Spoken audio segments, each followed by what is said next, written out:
अति कीलकम अध्याय 2 दूसरे लेसन अतकीलक को बढ़ते क्रम में उन्हें अपने कार्य की सिद्धि के लिए मंत्र और सिद्धि तथा अन्य किसी साधन के उपयोग की आवश्यकता नहीं रहती।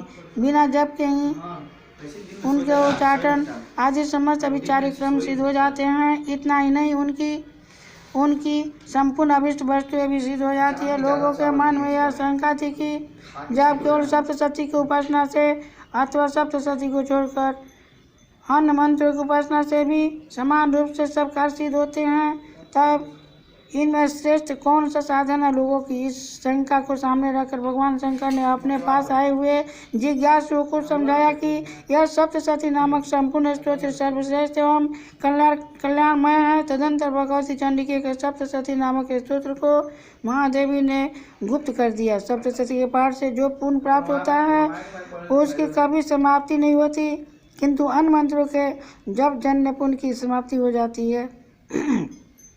अतः भगवान शिव ने अन्य मंत्रों की अपेक्षा जो सप्तशती की ही श्रेष्ठता का निर्णय किया, उसे यथार्थ ही जानना चाहिए।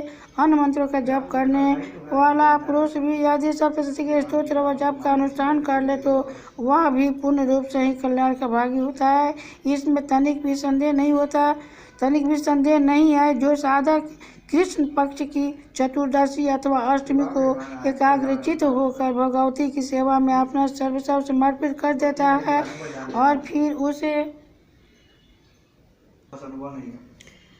प्रसाद रूप से ग्रहण करता है, उसी पर भगवती प्रसन्न होती है, अन्यथा उनकी प्रसन्नता नहीं प्राप्त होती। इस प्रकार सिद्धि के प्रतिबंधक रूप कील के द्वारा महादेव जी ने इस स्तोत्र को कीलित कर रखा है। जो भक्त जो पूर्वोक्त रीति से निष्कीलन करके इस सप्तशती स्तोत्र का प्रतिदिन स्पष्ट उच्चारण पूर्वक पाठ करता है वह मनुष्य सिद्ध हो जाता है, वही देवी का पार्षद होता है और वही गंधर्व भी होता है। सर्वत्र विचरते रहने पर भी इस संसार में उसे कहीं भी भय नहीं होता। वह अपमृत्यु का वश में नहीं पड़ता तथा देह त्यागने के अनंतर मोक्ष प्राप्त कर लेता है। अतः कीलन को जानकर उसका परिहार करके ही सप्तशती का पाठ आरंभ करे।